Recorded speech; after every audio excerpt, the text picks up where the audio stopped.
So, dear students, good afternoon. Myself, Dr. Ashish Garg, Associate Professor in Chemistry, R.N. Ruia, government college Ramgarh Shekhawati Sikar. तो बच्चों, आज हम start करेंगे transition elements first series, और इसमें हम स्टार्ट करेंगे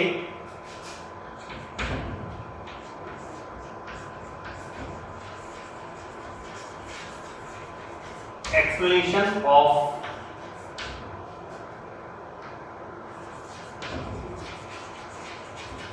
electronic configuration.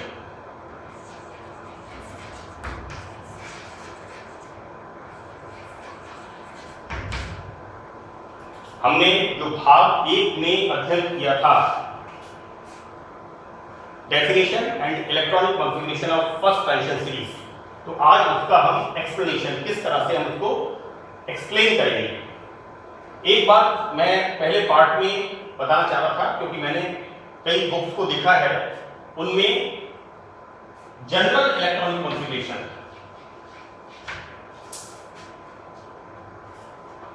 That is general electronic configuration,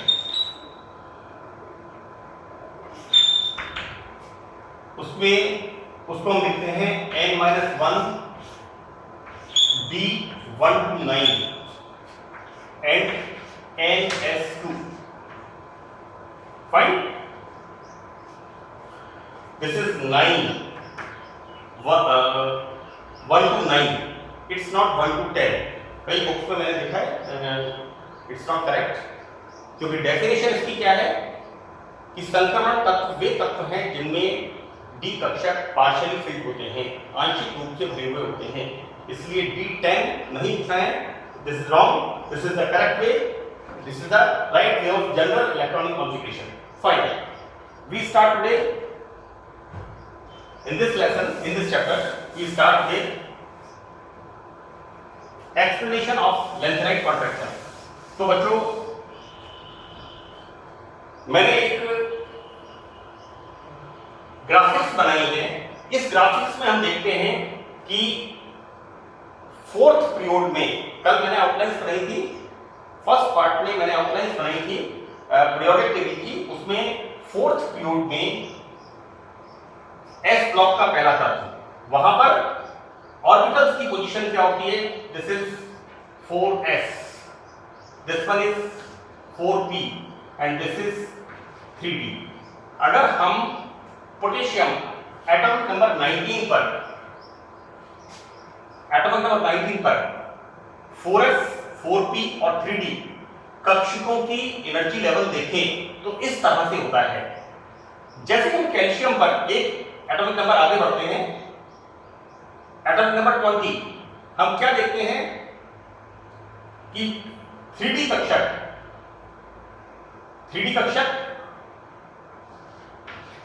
5 प्रकार के होते हैं। 3d कक्षक 5 प्रकार के होते हैं, that is dxy, dxz, dyz, dx2 y2 and dz2। This is dz2। 5 प्रकार के डी कक्षक होते हैं। तो क्या होता है, ये डी कक्षक 4p कक्षकों के बीच में, यानी 4s और 4p के बीच में आ जाते हैं, यानी एक एटॉमिक नंबर बढ़ते ही ये डी कक्षक 4s और 4p यानी 4p से कम ऊर्जा के हो जाते हैं। बच्चों, मैंने यहां पर जो लिखा है ये इसलिए लिखा है कि डी कक्षक 5 तरह के होते हैं, एंड 5 तरह के होने से क्या होता है, इनका स्पेशियल एक्सटेंशन, स्थानिक विस्तार वो ज्यादा होता है। इसलिए यहां पर हम देखते हैं कि ये मैं आपको ये इसलिए बताया स्पेशल एक्सटेंशन, क्योंकि बाद में मैं आपको ये बताऊंगा कि 4s और 3d, these are the 3d orbitals, कि 4s और 3d ऑर्बिटल्स इनके अंदर ऊर्जा अंतर बहुत कम होता है।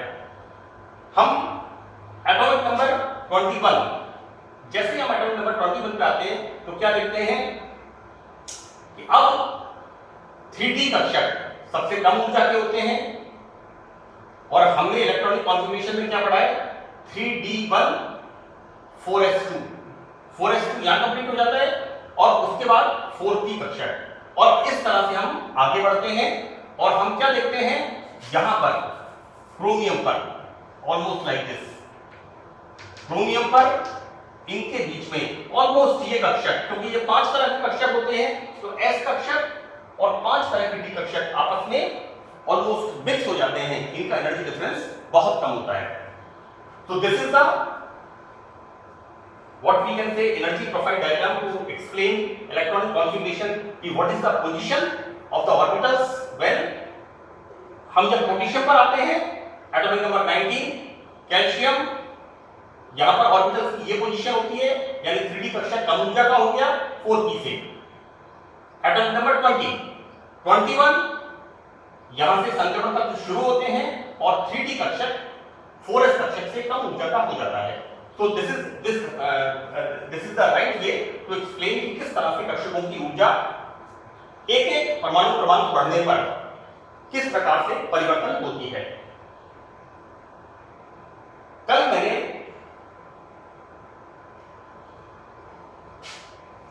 आपको बताया था एग्जांपल, एक तो that is copper and that is what is the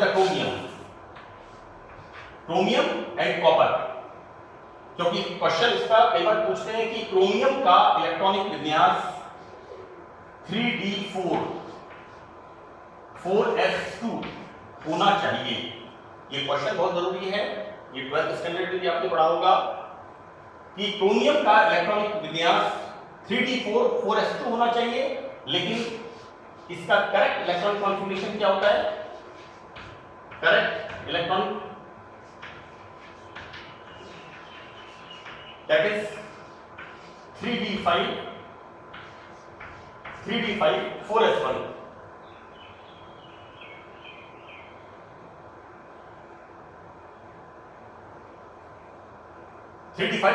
right. तो इसका एक रीजन तो ये होता है कि ये क्वेश्चन अक्सर एक्सप्लेन व्हाई करके पूछते हैं, तो आपको इसके 2 पॉइंट्स आपको लिखने हैं।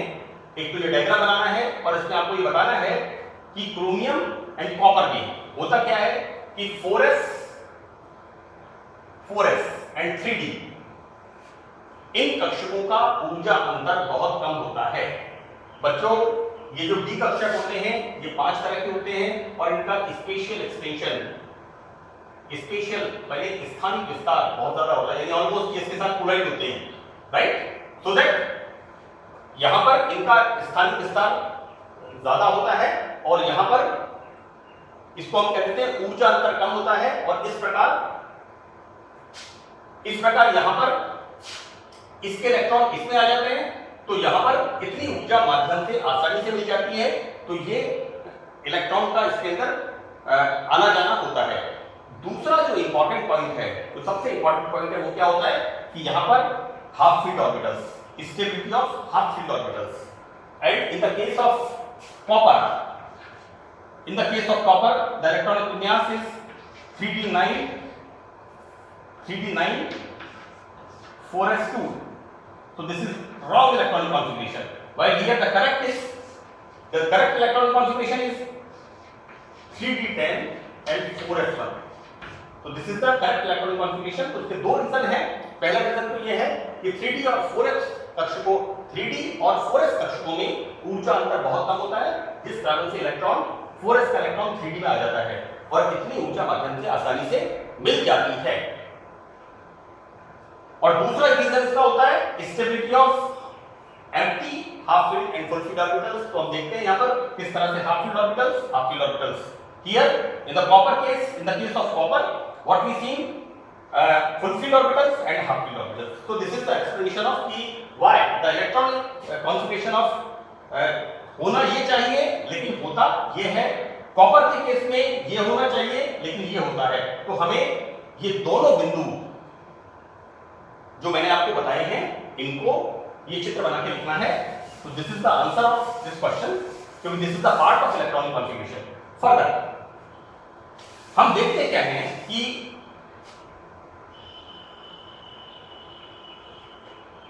ट्रांजिशन एलिमेंट्स में कि किस तरह से ट्रांजिशन एलिमेंट्स में 3D कक्षकों का एनर्जी लेवल कम हो रहा है जैसे जैसे हम आगे बढ़ रहे हैं।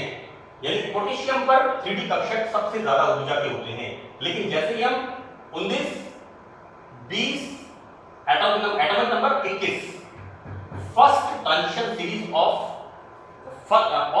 फोर्थ पीरियड, तो अब यहां पर हम देखते हैं कि किस तरह से हम ज्यादा समझा सकते हैं। तो द फर्स्ट पॉइंट इज, पहला पॉइंट ये होता है कि जो 4s कक्षक होते हैं, ये 4s कक्षक है 4s2, तो this is the case of calcium. यहां पर 4s orbital, this is 4s2 and this is the case of calcium. Fine. अब होता क्या है, 3D कक्षक इसके नीचे आ गए, ये हमारे हो गए 3D, यानी 3D का मतलब 5 तरह के कक्षक हैं इसके अंदर 3D में। यानी ये कक्षक 3D कक्षक इससे कम ऊर्जा के हो गए, जैसा कि हम एनर्जी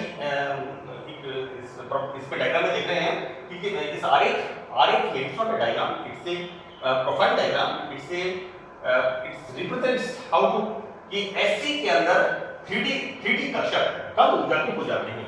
फाइन। अब इसमें इसके मैंने तो लिखा है एक्सप्लेनेशन ऑफ इलेक्ट्रॉनिक कॉन्फ़िगरेशन, तो हमें एक्सप्लेन क्या करना है। तो पहला सवाल तो यह उठता है कि जब एटॉमिक नंबर 21 पर स्कैंडियम पर 3D कक्षक 4s से कम ऊर्जा के हो जाते हैं, और this is the case of scandium, this is the case of scandium atomic number 21, right.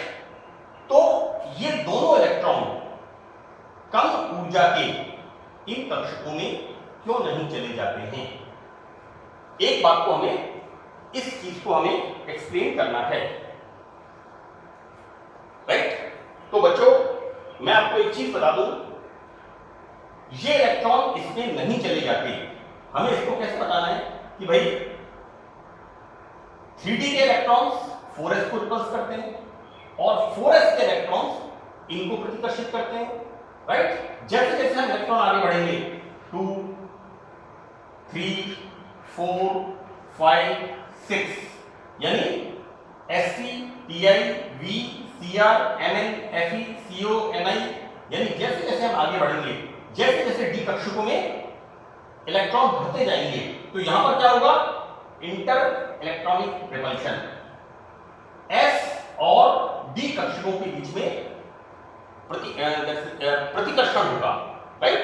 अब जब यहां पर प्रतिकर्षण होगा तब ही 3D कक्षक इससे कम ऊर्जा का होगा, और ये क्या होगा, नाभि के पास आने की कोशिश करेगा। और हम देखते क्या है कि यहां पर जब हम इसकी एटॉमिक रेडियस पढ़ते हैं, तो एटॉमिक रेडियस पढ़ते हैं तो क्या देखते हैं कि बिगिनिंग में 21, 22, 23 एटॉमिक रेडियस रिड्यूस होती है। मैं आपको आगे वाले उसको बताऊंगा, आयनिक एंड एटॉमिक रेडियस, और बीच के एलिमेंट्स में यानी Sc, Ti, V तक तो ये आयनिक और एटॉमिक रेडियस कांस्टेंट होती है, लेकिन उस Sc से वैनेडियम तक तो आयनिक रेडियस रिड्यूस होती है, राइट। जैसे जैसे 21, 22, 23 तो साइज छोटा होता है, लेकिन बीच के तत्वों में ये कांस्टेंट होती है और लास्ट के तत्वों में बढ़ने लगती है, क्योंकि रीजन क्या होता है कि लास्ट के तत्वों में 1, 2, 3, 4, 5, 6, 7, 8, 9, 10, सो दैट अंदर के इलेक्ट्रॉन्स 4s के इलेक्ट्रॉन्स को प्रतिकर्षित करते हैं, और इस रिपल्शन के कारण क्या होता है, ये इलेक्ट्रॉन्स 4s के बाहर की तरफ जाते हैं तो आकार बढ़ जाता है, ठीक है। तो ये हम फर्दर इसको आगे पढ़ेंगे, लेकिन यहां पर मैं आपको ये बताना चाह रहा हूं कि पहला तो कि 4s के इलेक्ट्रॉन्स 3D में क्यों नहीं चले जाते हैं। तो इसका एक्सप्लेनेशन ये है कि 3D ऑर्बिटल्स कम ऊर्जा के तब ही होंगे जब 4s के अंदर इलेक्ट्रॉन्स होंगे, राइट।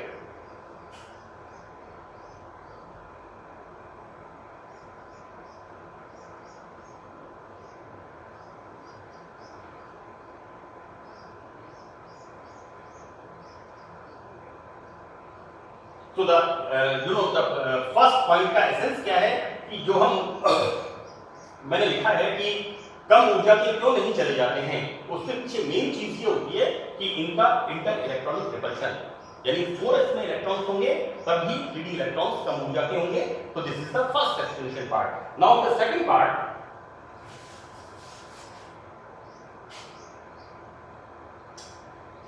एक चीज और आती है कि penetration power S is greater than P is greater than D is greater than S, यानी पेनिट्रेशन पावर का मतलब होता है कक्षक के नाभिक के पास जाने की क्षमता। फाइन, कक्षक नाभिक के कितना पास जा सकता है, तो यहां पर S सबसे ज्यादा पेनिट्रेशन पावर किसकी है, S ऑर्बिटल्स की है, राइट। लेकिन तो 4s कक्षक अधिक भेदन क्षमता होने के कारण 3D कक्षकों की अपेक्षा नाभिक के अधिक घुसने की क्षमता रखते हैं। लेकिन हम जब इलेक्ट्रॉनिक कॉन्फ़िगरेशन लिखते हैं तो इलेक्ट्रॉनिक कॉन्फ़िगरेशन लिखते समय क्या लिखते हैं, इस तरह से, यानी D कक्षकों को हम अंदर का कक्षक बताते हैं और S कक्षकों को हम बाहर का कक्षक बताते हैं, राइट। तो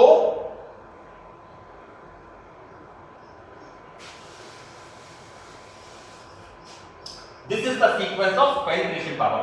हम देखते क्या हैं,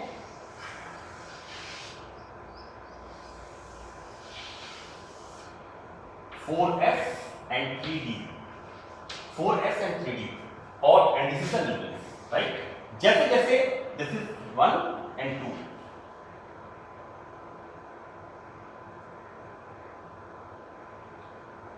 यहां पर this is 21, 22, 3, 4, 5, 6, 7, 8, 9 and so on 10. This is zinc. हम एक एक करके बढ़ते जाते हैं, right from scandium to zinc. तो इलेक्ट्रॉनिक विन्यास यहां पर बता रहे हैं कि यहां पर होता क्या है कि 4s कक्षकों की पेनिट्रेशन पावर सबसे ज्यादा होती है, ऑब्वियसली हम इस तरह का सीक्वेंस देखते हैं। लेकिन होता क्या है कि जो 3D के इलेक्ट्रॉन्स होते हैं ये इनको प्रतिकर्षित करते हैं, और उस प्रतिकर्षण का परिणाम क्या होता है, ये इलेक्ट्रॉन 1, 2, 3 जैसे जैसे डी में इलेक्ट्रॉन बढ़ते जाते हैं ये S कक्षक बाहर की तरफ फैलते जाते हैं, राइट। तो यहां पर इसका एक्सपेंशन होता जाता है। तो हम जब इलेक्ट्रॉनिक कॉन्फ़िगरेशन लिखते हैं तो इलेक्ट्रॉनिक कॉन्फ़िगरेशन को इस तरह से लिखते हैं। दूसरी बात, जब हम किसी भी ट्रांजिशन एलिमेंट का कोई कंपाउंड, कोई कॉम्प्लेक्स बनाते हैं तो हम क्या देखते हैं, जैसे मैंने आपको बताया था कॉपर प्लस 2, तो कॉपर का इलेक्ट्रॉनिक कॉन्फ़िगरेशन क्या है, 3d10 4s1, और यहां पर सबसे पहले इलेक्ट्रॉन कौन सा निकलता है, this is the electronic configuration of copper, right. और जब हम लिखते हैं Cu2+, तो सबसे पहले इलेक्ट्रॉन निकलता है S का, दिस इज 3d9 4s0। तो हम देखते क्या है कि जब भी कोई संक्रमण तत्व बॉन्डिंग में पार्टिसिपेट करता है तो सबसे पहले S के इलेक्ट्रॉन बाहर जाते हैं और उसके बाद फिर D के इलेक्ट्रॉन निकलना शुरू होते हैं, क्योंकि ये D कक्षक जो 4s कक्षक होते हैं इनका एक्सपेंशन बाहर तक होता है। बाहर तक होने के पीछे रीजन क्या होता है कि जो अंदर D कक्षकों के 10 इलेक्ट्रॉन होते हैं वो इन इलेक्ट्रॉन को प्रतिकर्षित करते हैं, और जब भी हम कोई ऑक्सीडेशन स्टेट यानी इलेक्ट्रॉन त्यागने वाली या बॉन्डिंग वाली बात आती है तो वहां पर सबसे पहले 4s में से इलेक्ट्रॉन बाहर निकलते हैं। तो this is the explanation of length and contraction. बच्चों, एक तो सबसे इंपॉर्टेंट चीज मैंने आपको बताया था जनरल इलेक्ट्रॉनिक कॉन्फ़िगरेशन।